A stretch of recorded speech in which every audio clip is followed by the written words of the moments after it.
Just over 2 minutes to go. I'm sure this will only be one turn and back for both boats. Square line at the moment. Peter Eisler, it's all setting up for one turn and back. Will Artemis, if they want to lead back, they're going to have to turn inside Emirates Team New Zealand. Yeah, by the late bailout of Emirates Team New Zealand, they decided when the dial-up would end, and by happening late, I'm thinking Emirates still likes the left side of the course. Will Artemis turn in front of Emirates Team New Zealand? Yes. As Artemis now turn Simo driving with Emirates Team New Zealand, that gives Artemis the lead back. Square line at the moment. Now it's a matter of judging the time on distance from where they are now back to the line. Peter, are they early for the line? I would guess they would be. Yeah, they're early. There's some burn time to go still. You can listen on board, hear the navigators, but oh, a hook. Artemis owns the left side now. Emirates Team New Zealand happy to take the right side of the line this time. Just the opposite of the last start. Very interesting. So it's Artemis who have got the left-hand side. Emirates Team New Zealand, they didn't push. They came up to windward of Artemis as they now come into midline. So Artemis, the leeward boat, on the right. Now Barker comes bow down with 40 seconds to go. It's the push off the line that'll be vital. Now, Emirates Team New Zealand late in the pre-start, changing sides with 30 seconds to go. Can Emirates Team New Zealand push, and looking for the overlap? No, they couldn't get there, so the New Zealanders go back on the windward side. Artemis defended beautifully in the pre-start. Very little separation as they come up to the line, and Andy Feathers calls Hutchinson up. This will be advantage to, it'll be advantage to Artemis off the line. If they come down, Artemis are very close into that leeward end, and they break the line. It looks like Artemis. Are they over? As we look, as somebody looked like. Was there a flag? That looked very, very close. I don't think there has been a recall. If that is a perfect time run for Artemis, Emirates Team New Zealand forced to tack away. An absolute superb start by Terry Hutchinson. That must have been very, very close, Martin, and that vital half-metre could be the winning of this. Coming into the top mark of this absolutely fascinating winner-take-all decider of the Louis Vuitton Trophy in La Maddalena, the first semi-final. It's one apiece on the racetrack. Team New Zealand lead heading into the top mark, but it could hardly be tighter after a bizarre, huge separation. New Zealand came in there with a lot of pace. They tacked the boat. Artemis just tried to close the gauge when they tacked onto starboard, and so the New Zealanders probably will exit the mark in quite nice shape because of just that rotation of turn around the top mark. Emirates Team New Zealand lead Artemis at Mark 1 by 18 seconds. So Emirates Team New Zealand setting up, just entering the 3-boat length zone at the bottom mark. It's the Fly Emirates logo on their Jenica.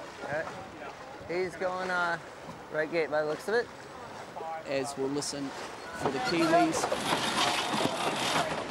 as they turn the boat and then drop the spinnaker on the windward side. It's needing to get that up out of the water. Emirates Team New Zealand, have they got a problem? They've got a problem on Emirates Team New Zealand as they come round the mark.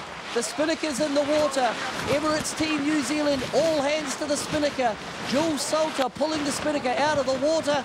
Well, that was, boy, that could have been big, Martin. Emirates Team New Zealand nearly stubbed their toe. How many times have we seen that happen? One small mistake becomes one big disaster, and it lets the opposition come in tight on you. Has the gap been big enough for them not to suffer? They seem to have got tidied up quite quickly there. Artemis still got a way to come into the bottom mark, but we have seen this so often at this bottom mark gate. The problems with the kites, we've seen them under boats, around even the keels, we've seen divers in, even in the light stuff we've seen it.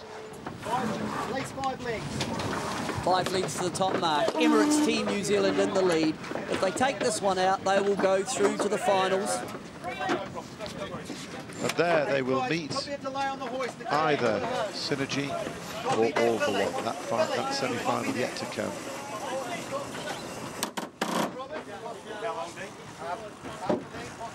Interesting there that Barker was having talking a lot about the manoeuvre. So this is a delayed hoist. Emirates Team New Zealand at the top mark, on the run for home in this winner-takes-all match, up against ARTEMIS, who are trailing by quite a long way. That's ARTEMIS in the background as Emirates Team New Zealand get their kite up. It's a delayed hoist.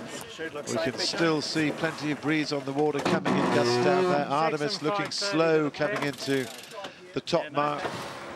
So we're coming out down to the finish now in this winner-take-all decider of the Louis Vuitton Trophy in La Maddalena.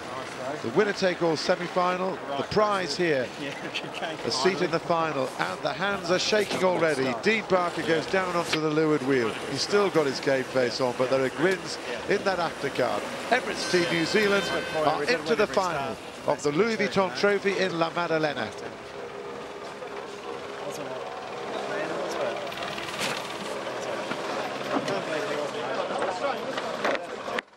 I would think for the Kiwis, two very satisfying victories. Very satisfied and relief. Yeah, not so conventional. Well, it was an interesting one. We didn't obviously get the start that we were after, but we felt that we had them, you know, not getting an ideal start either. So, you know, we sort of minimised any opportunities with bias, line bias.